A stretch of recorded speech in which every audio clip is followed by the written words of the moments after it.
For USCFootball.com, I'm Keely Eure here with Shotgun Spratling for instant analysis of USC's Wednesday press conference. It was a special teams day, Shotgun. We got to talk to special teams coordinator Sean Snyder, place kicker Chase McGrath, and long snapper Damon Johnson. And I'm going to start off with Sean Snyder, Shotgun. We got to talk about his overall philosophy, what he's doing now in camp. And he said he just wants to keep it simple. He doesn't want to overload guys too much. What did he have to say overall about what he's doing in training camp right now? Yeah, I mean, you talk about how you start with the 6 to 12 cohorts during the summer. You're not doing any special teams, actual full unit work there. So he wanted to get the fundamentals down, get the scheme is the most important thing for him. He's not asking the players to do a bunch of different stuff. He said his goal would be to get the fundamentals, get the basics, and then kind of bend and mold what they're doing each week of the season, try to go from there. They'll start this week with adding some stuff in for the Arizona State game, but pretty much, they've been trying to get the units lined up right now, make the fundamentals, of the point of attack of the blocks and, how they want to go after different kicks and different things like that. But it's all kind of getting the rudimentary stuff down now, and then we'll add in the special pieces as the season goes along, it sounds like. We heard a lot of creativity coming from them. Sean Snyder said that he has to be the most creative he's been in his whole career just because of the COVID restrictions and just the off season too. Speaking with Chase McGrath and Damon Johnson, they were talking about how they kind of had to get creative to stay in shape. And Chase McGrath said that he got kicked off some fields sometimes. That he made it sound like it was like a special spy mission where he had to sneak onto fields and hopefully not get kicked off. And then Damon Johnson had to snap through a tire attached to a tree. So some creativity trying to be specialist in a quarantine period. Yeah, you got to find a way to get your practice in, and for Chase McGrath, he needs a goalpost. You got to get out there and find a goalpost, so he needs a field. So he said he would go to the local one, and sometimes he'd be able to make it without anyone saying anything, and then sometimes someone apparently called the authorities on him, and he got run off the field, whatnot. David Johnson, a little bit easier when you're a snapper. He and his dad decided to go old school, tie up a tire on a tree, and like a baseball pitcher may do, throwing through a tire, and you got a long snapper shooting them back through the tire. So just finding different ways to do things, and that's something that Sean Snyder talked about. And like we said with the cohorts, you couldn't put in a full unit, and obviously you got offensive and defensive guys normally on every coverage and return unit. So he said they kind of put in a skeleton in. They put guys in the position they should be, and let them know that, hey, there's going to be someone else here when you come in, when we have full team and stuff. So he actually said they use more offensive guys than normal right now because of that, because normally he would use more defensive players and they take up the majority of special teams. He said you couldn't do that with everyone. So, they got creative and now they're trying to get everything timed up where the offense and defensive guys are working together. And it's taking a little bit of time, he said. Mm-hmm. We're still trying to get a sense of Snyder's philosophy. And Chuck, you actually got to ask him about how he feels about using starters on special teams, especially in a time period where you need to protect people for injuries and COVID, cross training and all that. What did he have to say about using starters? Yeah, I mean, it's a big question because depth is such an issue this season.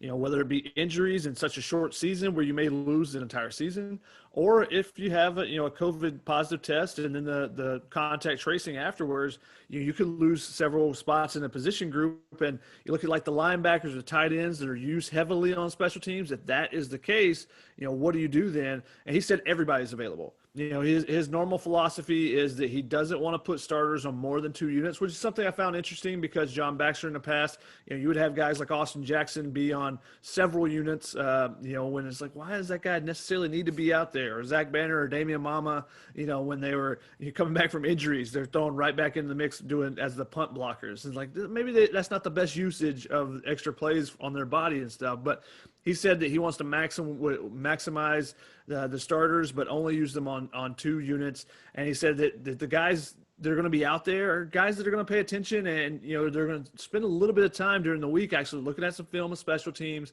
and take that time. He knows they have a ton of stuff on their plate, and he doesn't want to overburden any of the guys that are playing a bunch of reps, and especially new defense coming in or any of the new guys that are coming in on the offensive side of the ball. He doesn't want to overburden them.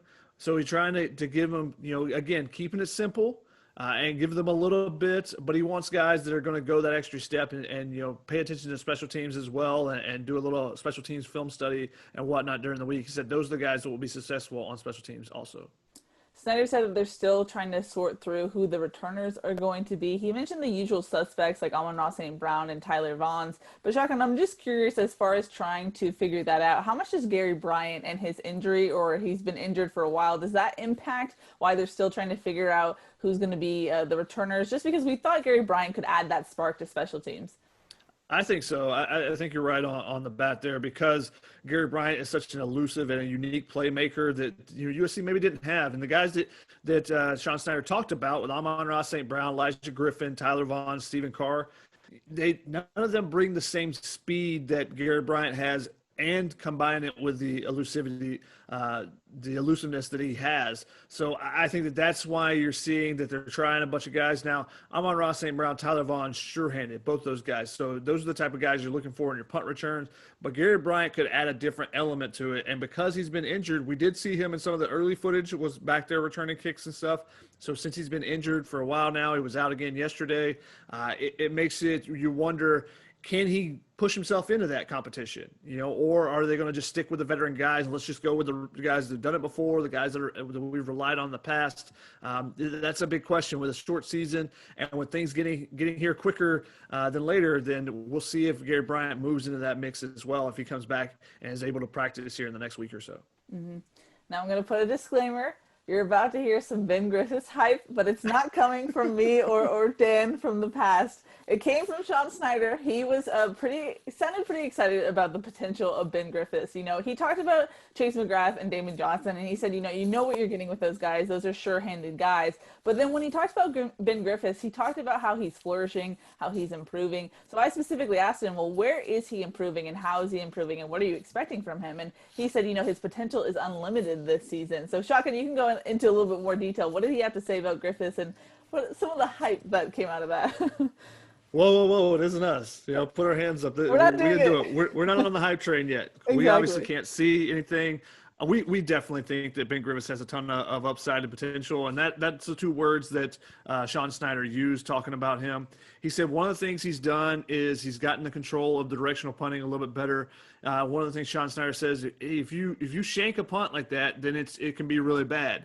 He said he's become much more consistent, and that's been the biggest thing. Now, he did say they cleaned up a little bit of his footwork. They cleaned up his drop a little bit. So some of the things that, that go into punting that you don't really see from the outside, but the small techniques and fundamentals there, they've cleaned up a little bit. So they're looking to get he said they're looking to get a ball that we can cover every time. So he doesn't want him to outkick the coverage. He doesn't want him to, kick it out of bounds. He wants a ball that they can cover every single time. And, Ben Griffiths has the ability to kick it, 60 yards with great hang time. So can you combine, distance with the amount of hang time you want? That's going to be the thing. And I think what Sean Snyder is talking about, him being more consistent, I think that's what you're looking at this year potentially from Ben Griffiths, is being able to get a solid punt every single time rather than being like, wow, that's a great one in practice. Where's that at in the game? Yeah. Maybe he gets a little bit more consistent this season under Sean Snyder. On the whole, Shotgun, I feel like when it came to USC's special teams, especially in 2019, there were just like a lot of hidden yards where the special teams could have helped USC, but just kind of put itself back in certain situations. How do you think a guy like Sean Snyder can improve this area of the game and maybe help the team overall? 2019, 2018, 26. I mean, it feels like special teams has been lacking for a little while now. Yeah. And it's been such a roller coaster ride with special teams. Because there'll be some really big plays and then some really big gaps at the same time. And you only can change a game. And that's one of the things that Sean Snyder talked about. I asked him, having seen college football this year and special teams is playing a big role in some games. And he said, hey, at Kansas State, special teams was a difference for us. He said, if we didn't get a big play on special teams, we weren't going to be able to get over the hump against Oklahoma or Texas or, those big name brand programs that have more talent. So he says his mentality at special team has to be a part of the game. They have to make a big play. They have to do some things, do some big things. So we'll see if they also can be consistent. That was the thing. USC made some big plays too, but they were not consistent. They would give up some big plays as well. So he wants special teams to be something that can provide a boost, can provide an energy as well. When you're stagnant on one side of the ball, he said, you need special teams to come up with a big play, do that type of thing. Whether, that could be, downing a punt inside the 5. that can be a big morale booster because now the defense, you put them back to pin in a corner, the opponent's offense, and defense can make a play, and suddenly the game completely reverses. So it's not necessarily they're going to make the big play every time, but they can help, change the momentum of a game, and that's where those hidden yards are a lot of times. Do you down it on the 5-yard line, or does it roll in the end zone and they get it at the 20? Those 15 yards could be the difference in winning or losing a ball game. And you just don't think about those things in the moment necessarily. But when you start adding them up, the last couple of years, USC's left a lot of yardage out there that they could have helped out their offense and defense with. And, under Sean Snyder, I think we'll see an improvement there. Mm-hmm. All righty, Shotgun, any final thoughts? It was a special teams day, so not too many good nuggets to come out, but we learned something.